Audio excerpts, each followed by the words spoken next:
I am delighted to introduce and welcome the incomparable Patti Warashina here at Seattle Art Museum today. You may have seen some of Patti's work upstairs in the galleries if you've already been to see our new exhibition, Poke in the Eye, Art of the West Coast Counterculture. And if not, don't worry, you can check it out after the talk. It just opened to the public this week. But I'm sure all of you know that Patti is and has been an essential figure in West Coast ceramics for decades. Someone said to me at one of the opening events this week, there's Patti, and then there's everyone else. In her ceramic works, which are internationally recognized and celebrated, she uses bright colors, bold designs, and her signature humor and wit to wryly probe at issues of gender, politics, and other subversive topics. She received both a BFA and MFA from UW in 1962 and 64, respectively, where she then taught for 25 years, is it? 25 years at UW? 30, a long time. She taught for a long time there, pushing the boundaries of ceramics both within and beyond the West Coast and helping to make Seattle an epicenter for this cutting-edge ceramic work. She has been lauded with many solo exhibitions and awards, including a 2020 Smithsonian Visionary Award, a 2022 American Craft Council Gold Medal Award, and just a couple weeks ago, I believe, a Golden Graduate Distinguished Alumna Award from UW. Amen. So fresh off that accolade, we are delighted to have her here today. Please join me in welcoming Patti Warashina.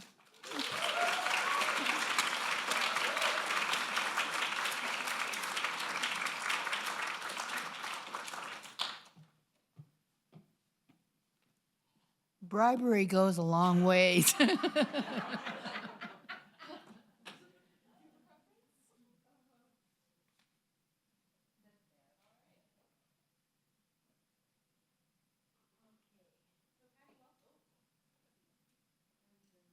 we just flip the switch up. New technology. Yeah. Like that. Yes. Oh, there we go. Well, Patti, welcome. Now you got to remember my age. So 29, right? I might be making some of this up. It makes it more colorful. Well, none of us will know. We'll believe anything you tell us today. So Patti is here to talk with us, as you can see on the slides on the screen, about Northwest funk and clay in the 60s and 70s, which is the time period that this exhibition upstairs largely encompasses, so it goes into the present too, and was the time when things were really blowing up in the ceramic world, right? Well, it was the beginning of opening up the whole expressions in more avant-garde ceramics. Mm-hmm. Yeah, and we have some slides here that Patti's prepared to kind of illustrate what that trajectory looked like, starting with, let's see, you can drive if you like, Patti, or I can drive for you. Yeah, you can drive. All right. Fabulous.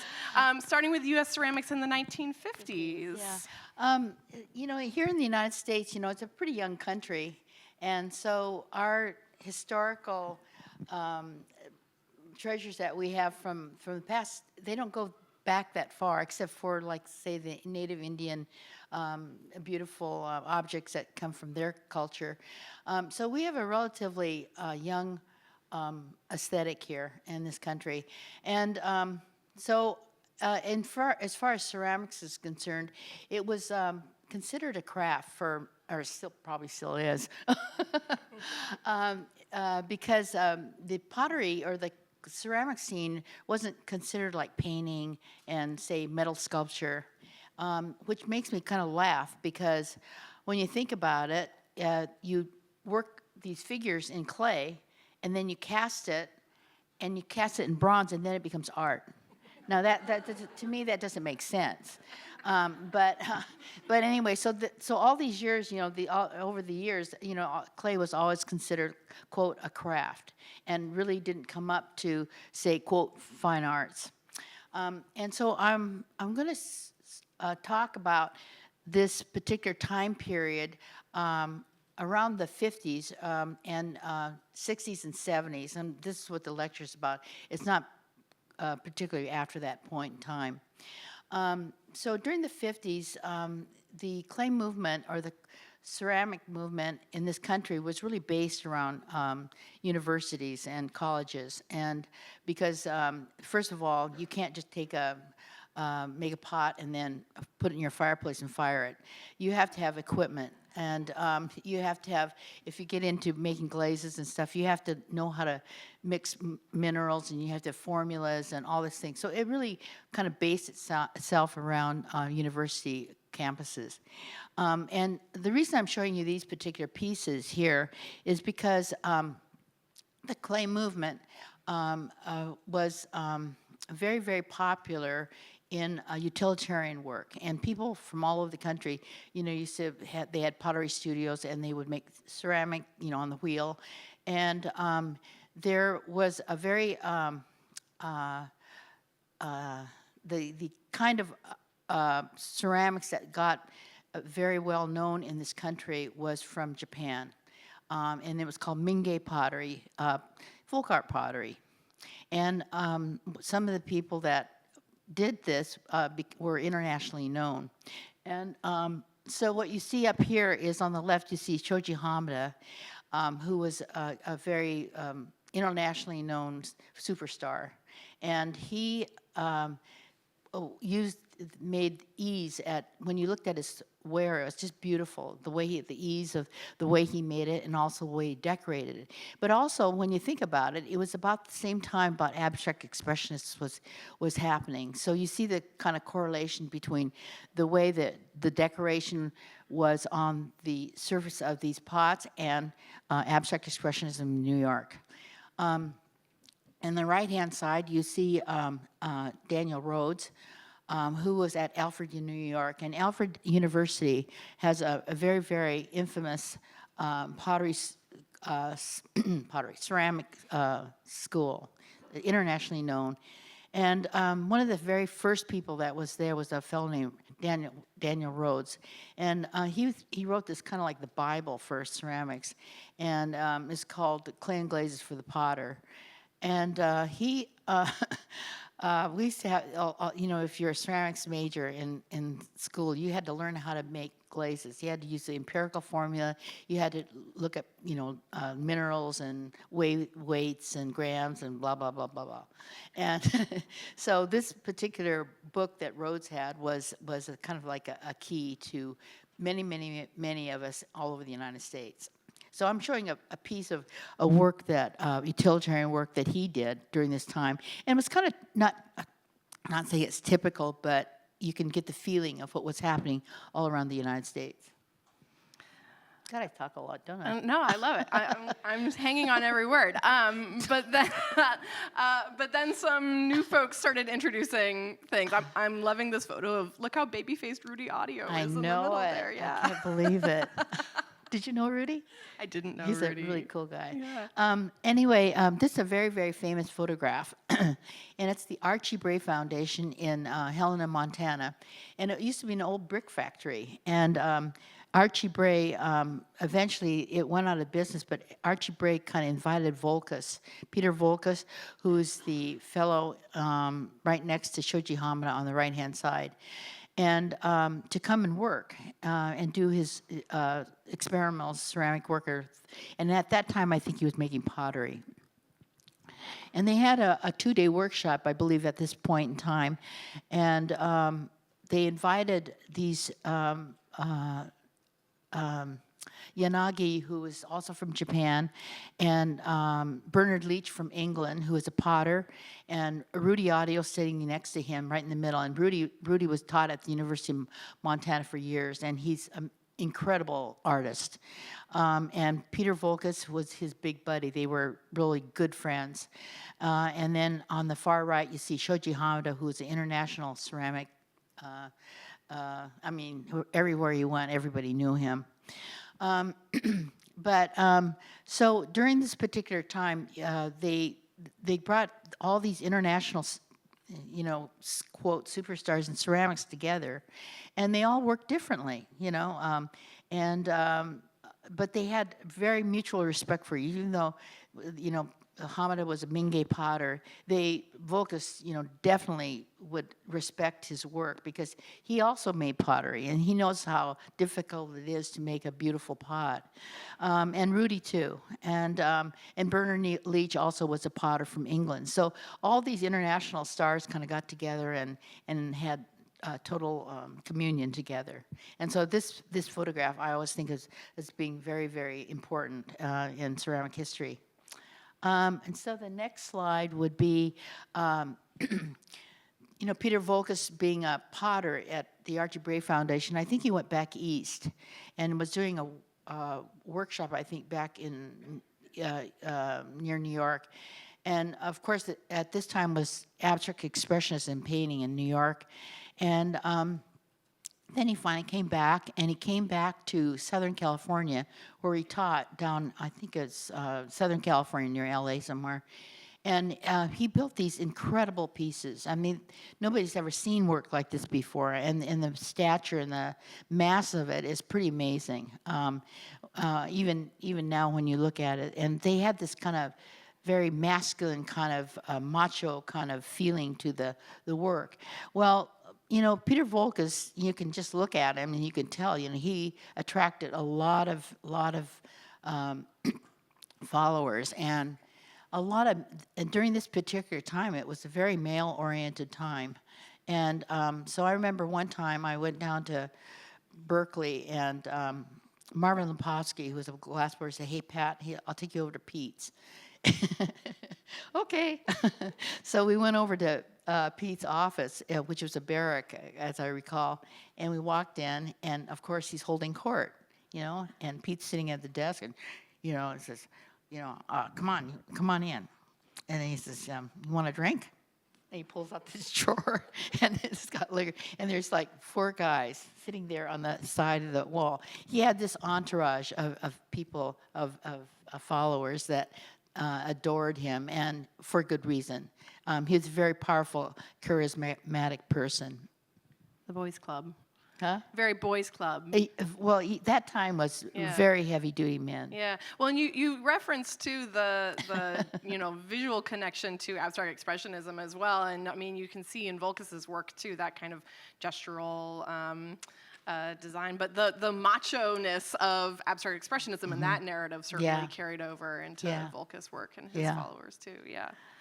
So anyway, so we're slipping forward, and Arneson was in the Bay Area, and he came out of Mills College. In fact, I remember.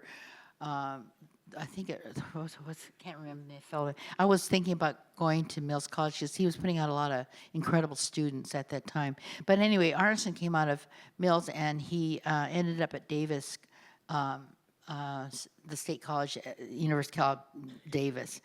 And that's was kind of a center for the funk movement. I mean, it's really funny. I think they didn't call themselves funk or anything like that at the time. It was just this these artists, painters and sculptors and quote sculptors and people in ceramics. But I think Arneson was kind of like the quote father of this feeling of artwork that was being put out at this particular time.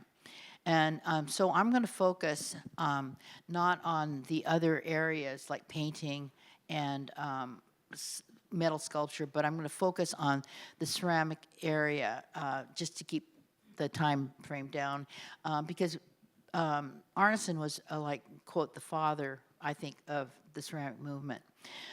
So when you look at his work, we're looking at the 60s and 70s. Yeah, I think that's what I said. I can't remember, you guys. I'm getting old.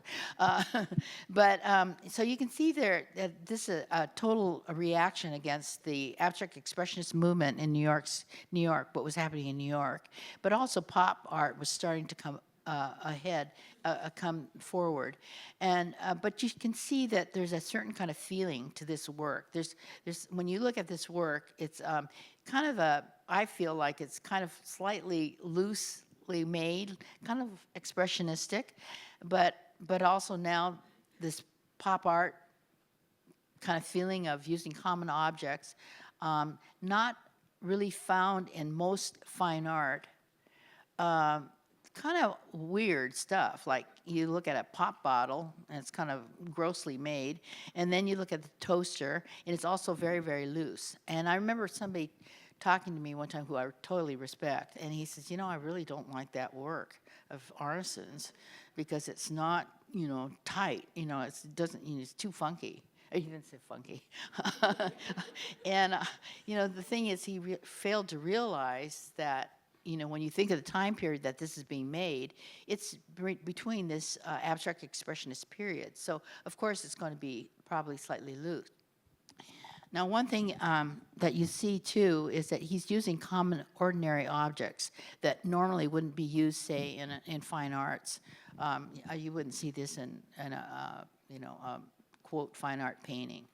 And so they're using common, ordinary objects, but they put them in such a weird situation.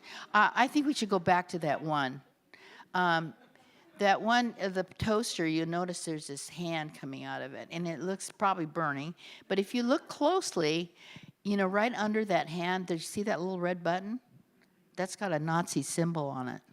So there's always this kind of edge to these pieces that were being done during this time. It's not like just, making a toaster, right?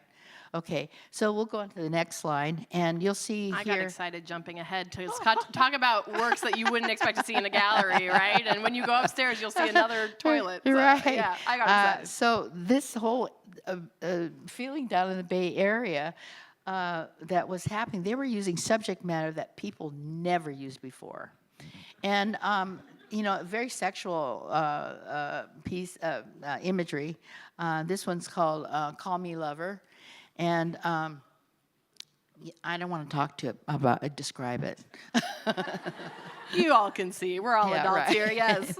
And on the right-hand side, he did a series of toilets, and this is one of them. And you can see how the toilet is kind of made out of body parts. I mean, it looks like it's pretty organic, and also if you look at the floor, the back, what's dripping on the floor, and footprints and a foot walking forward. So it's not your ordinary fine art thing that you would see in New York City. Also, I have a feeling, my own feeling is that it has a big relationship to the Dada movement. And Duchamp's, what's it called, the toilet? The fountain. Oh, Yeah, fountain, the fountain. I think there's a big correlation, I think, from the Dadaist period. Yeah, I absolutely agree with you, and I think the leaning into the absurdism, right? Of Yeah. that was very Dada, and there's something very Dada about this leaning into the absurd and the shock value too of what you might see in a gallery.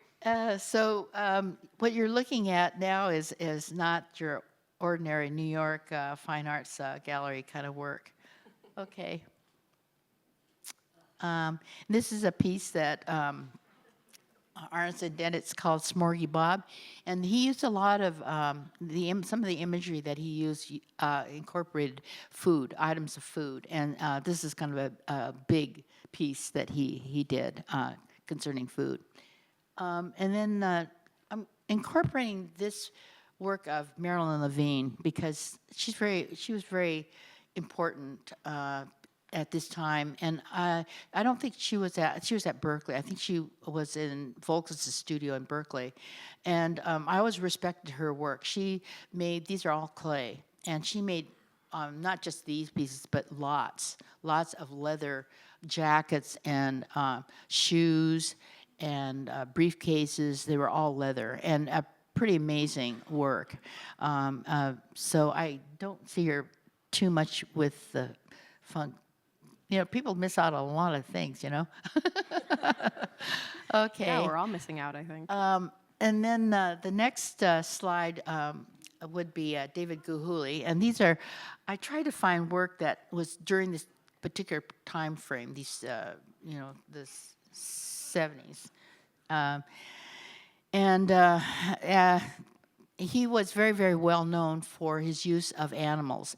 And the funk movement did incorporate, animals and pussycats and little things like this. And he was known for his frogs.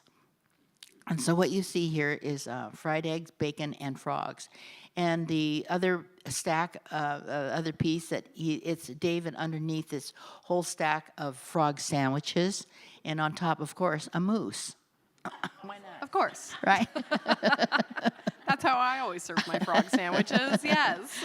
So he was one of the key players in this at Davis group of artists. And the next slide is Richard Shaw, and he does his work totally different. I love this old piece of his. I think he did several sofas, but this particular sofa I remember looking at when I was younger, and it's this sinking ship into this sofa. It's kind of everything's kind of goofy, you feel that this whole era, but also these things. He made porcelain still lifes, and this one on the right is a stack of cards that's all made of porcelain. Incredible work. He was a really super guy. You can tell from his photographs, he's a really neat guy too. And on the next slide is Bob Hudson. And the reason I threw this particular piece in was because he wasn't really known as a ceramic sculptor, but he was part of this funk group that was from Davis, the painters, and I wanted to show what kind of, this, what he did in metal. And this particular piece on the right is he used found objects. He would go out and get found objects and put them together, and then he would do his number on it, and you can see how fabulous it is. And then above that, you can see the ceramic piece that he made above his head. And I believe, I'm not sure, but I think that cat might be a decal, a ceramic decal. The next slide, I'm showing you these people from the Bay Area because they were so influential in this movement. And this is Viola Fry. And Viola did these amazing pieces. She actually was, I think, out of Oakland. And she did these enormous pieces, figures. And a lot of times you'll see, this one on the left, I think it's called Grandma. And but you would see going through magazines, and you would see her standing on these big ladders, way up in the sky, working on her work. Pretty amazing woman. Yeah, if you see, there's two of her works upstairs that are, huge, but relatively small compared to the scale that she usually worked in, just to give you a sense of the massive scale, which is no small feat in ceramics to work at this scale. Yeah. And the next slide I'm showing you is Dick Notkin, who was part of this funk group down in San Francisco, and he's now moved up to the Northwest, and he lives across a bridge from Tacoma, and it's just a super guy, just a really wonderful man. And he did these pieces about that same time frame. And this is a pyramid skull teapot, not your average teapot that you go out and buy at Frederick and Nelson. And on the right, another teapot. It's called Cooling Towers, and he has a political slant in his work, and talks about he's very, very interested in politics, but a super guy. And that brings us closer to home. Yes. So we're going to move to the Seattle area and in the 1960s and the 70s. And I'm going to go, like I mentioned before, a lot of these ceramic departments were in universities, and they were the things where things would change. And so that's why I'm going to kind of concentrate on the University of Washington. This is Harry Myers, and Harry Myers was there when I was in grad school. And he was at the university for about 5 years, a super guy, and he eventually went down to Hayward. I believe it was Hayward, University of Hayward, after 5 years. And one thing, you can see he was a kind of a influence actually, he was studied with Peter Voulkos, so you can kind of feel that abstract expressionist feel in his work. And I loved looking, from photographs you really can't tell, but when you are familiar with the clay and you can see the work close at hand, one thing I really loved about Harry's work was they look very amorphous, but when you look at the work, the way he would work the clay from the inside and stretch it, and you could feel the grains of the clay describing the surface of this beautiful pile that he would make in clay. And so you don't feel that here in this thing. Also, this particular work was during a time when people were working in very high temperatures, 2,300 degrees, about cone 10, which we call cone 10.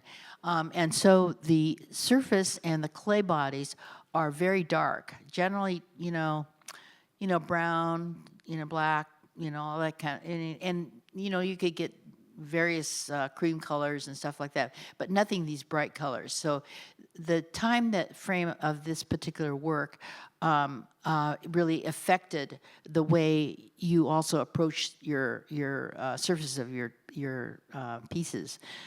So these were brown, and he called these things piles, and you know what he's referring to. And on the right-hand side, you see, I'm sorry, next slide. Next slide, you see Bob Sperry. And Bob Sperry came from University, he was at Chicago Art Institute, and he was crossing country. He was going to grad school at the University of Washington. And during that particular time, he stopped at the Archie Bray Foundation when Pete was there, and he worked with Pete. And of course, was highly impressed with Pete's work, and so he also, was influenced by what was happening at the Bray. And then he continued on to the University of Washington, where he got his master's degree, and then eventually filled a position there. And so the next slide will show kind of the influence of the abstract expressionist on his most of his work throughout his life was abstract expressionism. But he, on the next slide, there were a period of time where he got interested in the funk. We didn't call it funk, but got interested in this kind of funk feeling in the ceramics that was happening. So what you see here was done in '76, was a piece called Sea Creature. And these were all done with low temperature glazes, and this which gives you the bright colors that you can't get. It's very difficult to get any of these colors at very high temperatures like stoneware that we're talking about earlier. And the next piece was called Spirit of '76. This skull piece. And so you can see there's this big influence of using human figure in the work and real object. And then the next slide is a piece, it's a plate that he threw on the wheel, and it's about 20 inches across. And it's very hard to see, but on the right-hand and left-hand side, you'll see a handle. They're handles that kind of melt into the frame of the plate, and this was called The Adventures of Cock Robin. So again, you can see the imagery is very, very sexual, and they're craziness of the Bay Area. So you can see that kind of influence in the work, and also the colors, which is low temperature. Also, at this time, it was really funny. There was a certain time in ceramics in the United States that these commercial glazes were looked down upon. They said, because they said, well, you're just a China painter, like the old lady China painters. You don't use those kind of glazes. You don't do that. And then all of a sudden, people started discovering it through this, I think, through the funk movement or whatever, because people were desperate for color. Because of the imagery. And so all of a sudden now, all these commercial things that the old lady China painters used is okay now. So anyway, Bob was doing, these are all underglazed and they're fired on, and so you can see the kind of imagery during this particular period of time. The next slide is also a piece called Honey Pot, and you can see again the use of real imagery instead of abstractness. So it's bringing real imagery that you wouldn't see in the galleries normally, but also materials with the commercial glazes that you previously hadn't seen in the galleries before. Is that right? Yeah. Huh. So there was a real shift in the ceramic. Now everybody, oh gosh, if you're not using color, forget it. You know. Okay, so the next slide I want to show you is Jean Griffith, and who I really admire. She was when I was in undergraduate at the U, she was ahead of me. She was in grad school, and she didn't take anything from anybody, any of these guys, because it was male dominated. And so she was wonderful, and she was also, I couldn't get any slides of her work, but she did experiments with raku, because she had, I think she read about it in Bernard Leach's book. And so she started experimenting, did these really fabulous walls in raku, which was really ahead of its time. And she never got credit for it. You know, I really feel bad because other people came through and took credit, but she was great. And one thing that was wonderful about her was she was able to open this Pottery Northwest, which is was a big warehouse, and it allowed people coming into town or coming out of the university that needed studio space, because it's not like a painting studio. You need equipment, you need kilns, you need, you know, electricity, and so she was able to open this big studio here in Seattle, and it's moved down to Pioneer Square, but for years she's pretty amazing. I have a lot of admiration for her. And the next slide that I want to show is Howard Kottler, who I taught with. He's a crazy man. He was the best, and if you couldn't tell from this photograph what he was like, I wouldn't say he was a typical university professor. And when I first, what's really funny, when I first met Howard, I was teaching in the Midwest, took 1 year in Wisconsin, 3 years in Michigan, before I came back to Seattle. And I remember meeting Howard on my deck in Seattle. I think I was living on Delmar Drive, and Howard came in. He was just beautiful dresser. I mean, he had fabulous, you know, sports coat on, and, you know, just gorgeous. And then I guess it was summer, and then I remember fall. He went down to San Francisco during this particular period of time. Went to San Francisco, and he came back a totally different guy. He looks more like the guy on the right. He totally changed identities. So that was kind of this period of time when, you know, there was the Vietnamese War. There was a lot of protest during this particular time. And so you can kind of see, you know, why some of this imagery is coming about. You know, there's a lot of hostility, a lot of counterculture. And so I think when you think about it, it made a lot of sense why these particular idioms came through the artwork, you know, because there was a lot of protest, and there was drugs came into being, and well, you remember? So it made sense. It made sense to me have this particular artwork around us. Yeah, it was part of the ethos of everything at the time, right? Of counterculture politics and dress. Yeah. And I mean, that mustache wouldn't have flown 10 years earlier, right? And politics comes up in a little bit of Howard's work as well, right? With some of these flag decal plates. Oh, yeah. So one of the, you know, Howard did, you know, all kinds of work, but one of the things he got kind of well known for, I remember we used to go down to an import, I can't remember the stores down, import shops. And he used to go in there, and he'd go in and he'd say, "I want 20 of these plates. And they'd be in cartons. And he says, I'm having a big dinner party.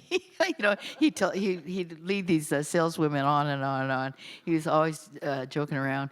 But anyway, he would take these commercial plates, and then he'd bring them back. And at that time, he would order, we were able to get this ceramic decals. They're China paint, silkscreen China paint images. And you could buy them commercially. And there was a place in Florida that had a lot of them. And he would get these, and then he would bring them back, and then he would make collages on them. And he would make these series. Like, he had a flag series, and so I think he put I think it was 4 to a box.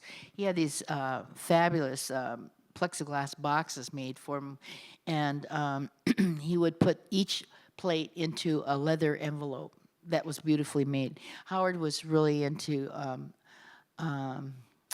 he was very elegant about everything. Even his house, and he loved Art Deco. So you'll see a lot of influence of Art Deco in his work. And this one on the left is called Flag Kit. That's one of the pieces in that series. And the next one is called Drip Dry American Flag.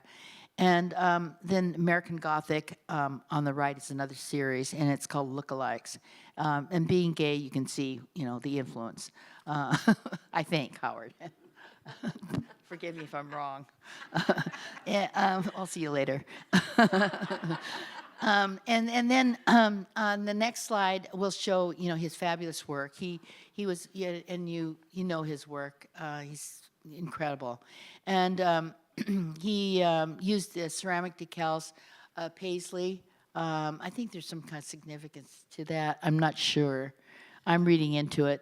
Yeah, I mean the Paisley is the places in which Paisley appears throughout art history and decorative arts is royalty, right? Or you might see some up in the porcelain room upstairs, but certainly playing with ideas of high and low art, which ceramics had been considered in a realm of for a long time. And also I think it had to do with sexuality too. Probably, yes. I don't want to say that. I might be wrong. I think you're probably right. Knowing Howard, I'm right. Howard, yes, knowing Howard, there's something else there. Yes. So, and on the right-hand side, you see made of probably mixed media. I would think this. I can't remember, but parts of it was ceramic up on the top, I'm sure, and it's called Face to Face. So what you see is Howard facing himself. Can you see the silhouette? So he was and he used contact paper also. He didn't spare anything. He was wonderful. Next slide. And so here's another piece of self-portrait, and it's called Cracked Up, which is really true. And on the right, a mixed media piece. It's a very large scale piece. Next slide. That's the three of us at one of Bob's openings. So it was really fun to be there at the university. And then the next slide, slides, I'm going to just show you what kind of was happening with some of the student work at that time. Ann Perigo, who a lot of these people have moved away, and they've taken on other teaching jobs elsewhere, all over the United States, and some of them are just working. Ann Perigo, and I'm not sure if Ann's still with us right now, but she went down to Portland. And Susan Leslie, and these are pretty big pieces, screwballs.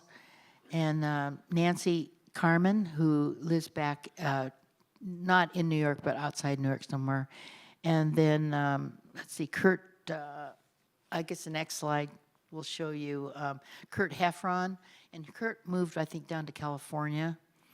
And Claire Colquitt stayed in town, and I'm not sure if he's with us right now, but so you can see the kind of nutty things that were happening in the department. And I feel I feel sane. Sane by comparison. That's saying something when we get to your work. We'll remind you of that. And some other people was Mark Burns, and Mark is back east. Joanne Hakow is down in California. They think she's ready to retire or retired. and Michael Lucero, I think he moved down to Tennessee, I believe.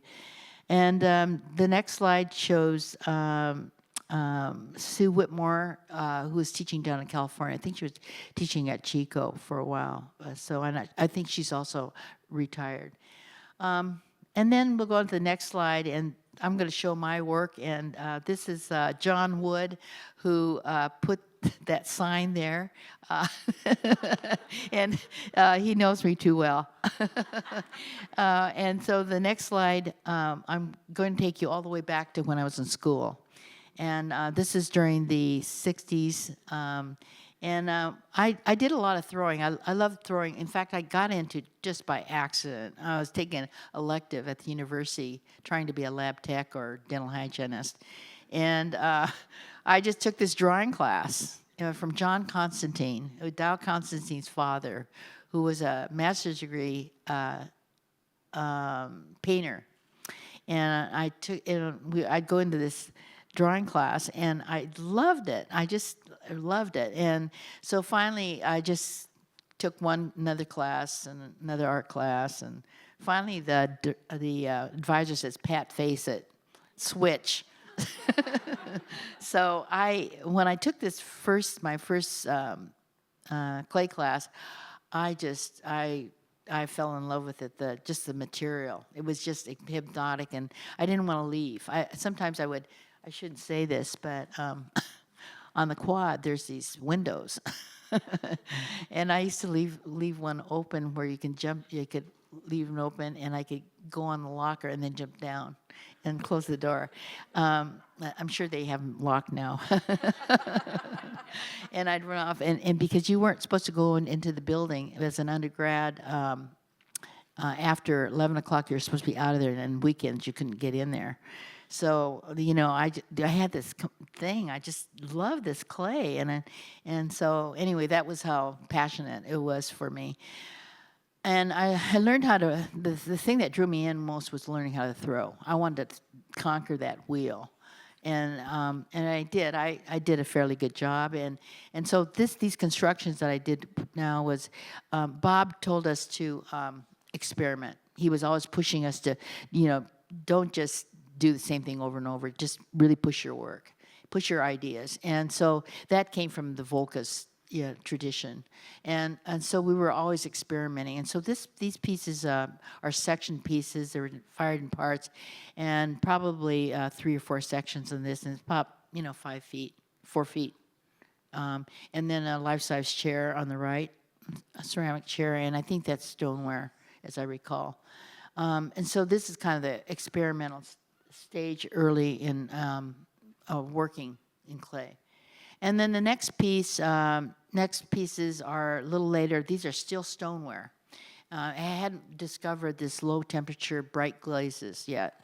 And so you can see again, there's this kind of sexuality in the form of the work. There's this implying, I don't think I knew what I was doing. I was just, oh, that looks kind of good, So one was called Double Ball, and the other one was called Faucet Pot, and they were done in '66.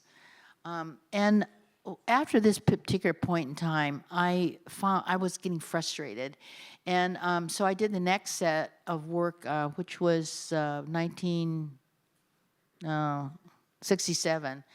And what these pieces were slab built. I was still, learning how to build pieces, using scale and learning to control the form. And so I built these pieces, but I wanted to get these images on there, and I was frustrated because I didn't want to do it in stoneware. And so what I did was I painted them with white latex like you would do in a painting class, and they're about 6 inches thick. And I painted with white latex, and then I started painting acrylic paints on them. And this way, I got what I wanted. I got the kind of detail I wanted. I got the colors I wanted. And so the first one was called Tokyo Rosie. The second one's called Pitter Potter. And the third one is called Arm and Hammer. And kind of want you to look at that third piece because car appears on the upper part of it, and clouds. And it's strange how these images come into your head, and later kind of I don't know where they come from, but they kind of sneak in and out. So I want you to see that. And then the next series, next slide, I'm jumping to 1968, and I'm still teaching myself how to build and how to build these forms. And this is kind of a square, rounded off pot, and I call these basket pots. And you'll notice too that the glazes are very, very simple surface, yellow, blue, red. This, I'm using colored glazes, and I can't get detail with these colored glazes. So I'm still frustrated, I still can't get what I want. And I'm taking the one next to it is called Moondog Dream. And I'm still teaching myself how to build. How do I build these things? Just pushing and pulling, and so you're kind of teaching yourself how to, control the material. And I'm still using these colored glazes. And also we have this thing called lusters. Like Howard, you see a lot of gold luster. I think nowadays it would cost you a fortune. Even then it was expensive for everything. This one with the dog, it's platinum luster. So it's pretty expensive. It's not cheap. But I'm still not getting kind of the detail I'm looking for. So the next set of slides shows you a set done during 1974 where I'm starting to get detail. And I've found out that there's this thing called underglaze that you can fire on, and I'm teaching myself about the airbrush, about how to control the airbrush. And the first figure that I did, these are actually about 3 feet high, and they're patterned after the Japanese lacquer trays. You've seen them stack one on top of another. In this case, this is a pyramid form, and they're hollow construction, and there's, I think, about 4 layers. You can see the line barely. And what this did was it gave me a canvas to play on. In other words, to airbrush on. I was teaching myself how to airbrush. And this is the very first figure I made. And the reason I know that was because you see the mask on that guy's face? I was afraid to do it. So I put a mask on so I could avoid doing his face. And it's called the Mask Flasher. And it's 1974. And then after that, I did a few more, some other pieces. And this one is called Love It or Leave It. And what it implies is that, they say if you can make 7 years of your marriage, you've passed the hump. Because a lot of people stop at that point. And I didn't quite make it to 7. Also, you'll notice that. So she, at one point, I had a butcher knife in her hand, and somebody said, "Pat, that's too obvious." So I changed it to a small knife. And she has cords going from her wrist all the way into the back of that apron that I still have, and it's being plugged into her back, and then she's got rollers in her hair. So we'll go on to the next slide. This is what women had to do at that time. And those pyramid forms eventually became these altar forms. And I call them the women altar forms. And what I did was I did these graphite drawings in the middle, like you see the graphite drawing, and then I would approach the piece itself. And the shrine, they're not quite life size, but the backs of them are probably about 3 inches deep, and they're flat, and they're trompe-l'oeil, and the faces are done in relief. The mouth goes back in space, but basically it's flat and painted, and then the arms come out 3-dimensionally. And the inspiration for these pieces was the shrine that's here at the museum. When I was a little kid, my grandmother And we lived in Spokane. And I remember going to my grandmother's house one time, and she was from Japan. She's a tiny little lady, and in Spokane there was two groups. There's a Japanese Buddhist community, and then there was a Methodist community, and the two communities really didn't intertwine. I mean, they didn't mix. They didn't mix, and they were pretty separate. And I think there was a thing about religion, and it probably still is, about who's Buddhist and who's Christian, and anyway, my grandmother had been converted to the Methodist church, the Christian church. So I was there when I was a little kid. I walked into her dining room, and she had a whole cabinet. The cabinet is on the wall, and I remember opening it. And I was kind of sneaking in and opening this cabinet, and I found this Buddhist altar, and it shocked me.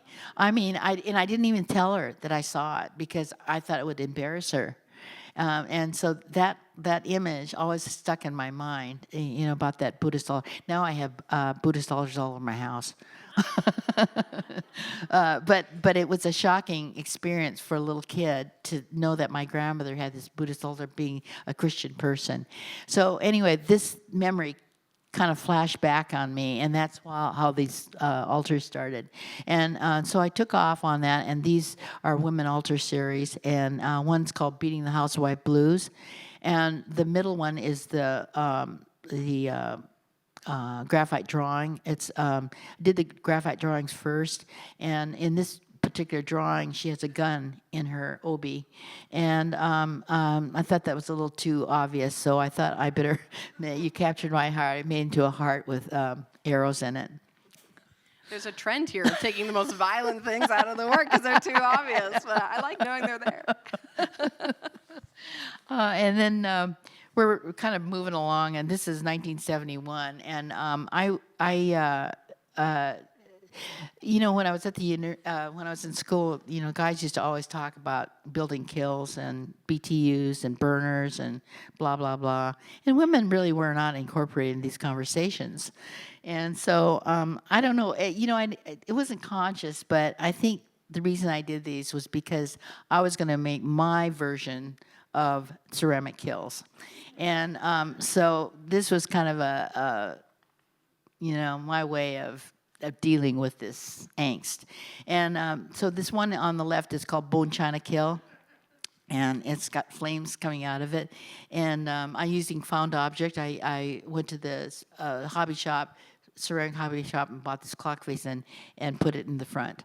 And the one on the right is called Kill with Plumbing. And what that's implying is when you're designing a kiln, you want your kiln to fire evenly. And so these guys were always talking about burners and, like BTUs, and, you got to screw this on, put this on. So this was my version of making a kiln fire evenly by putting burners all over the damn thing. And some of these things opened up. They varied in size. And then the next slide is also another version of a kiln. And there's a thing called a car kiln. And what it is pottery people, there's a cart, and it's on a track. And you load the cart up with ware, and then you shove it into the kiln. And that's called a car kiln. So I made my version of a car kiln. And this is called Metamorphosis of a Car Kiln. And then later on, these things kind of went into another series of work, the clothesline robbery. And this was kind of during the women's movement. I don't think I was conscious of it being a protest or anything like that, but it was, they talk about the women's movement and all that. I think that was kind of why this came about. And I think that's the end. What a way to send us off into the sunset with that card there.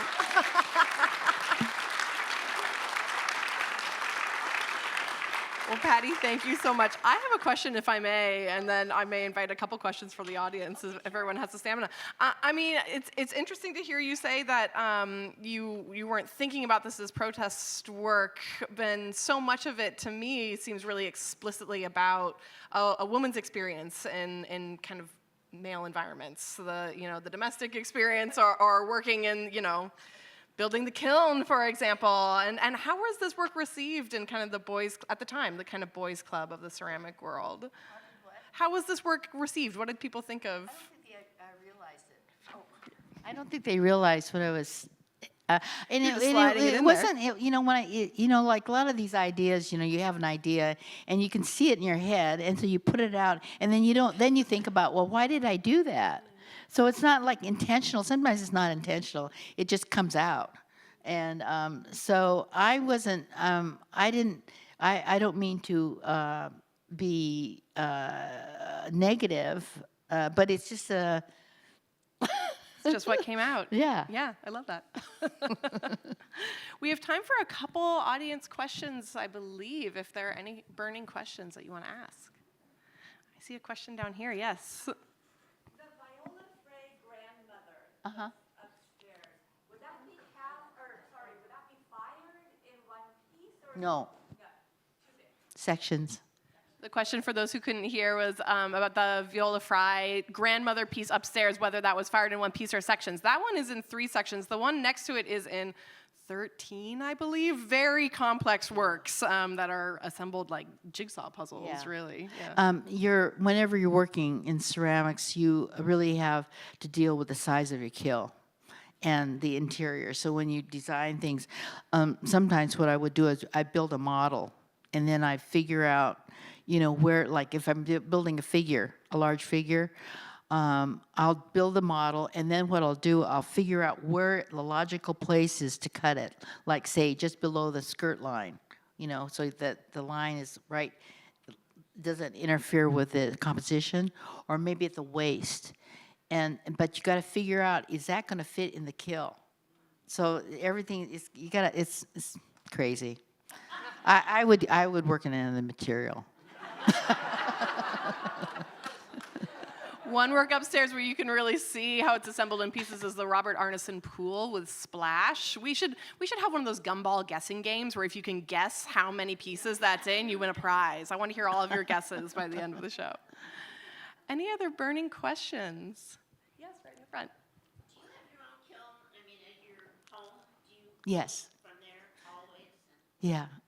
It's in a way, that's why these ceramic studios around town are so important, because most people can't have their kiln at home. I mean, it's too dangerous, first of all, to plug it into your wall socket, and it takes a lot of space, and so that's why these ceramic studios like Pottery Northwest is really important.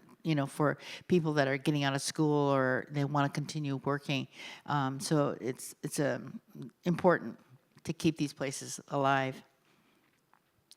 Yes, one more question in the middle. How often do you work in your studio now?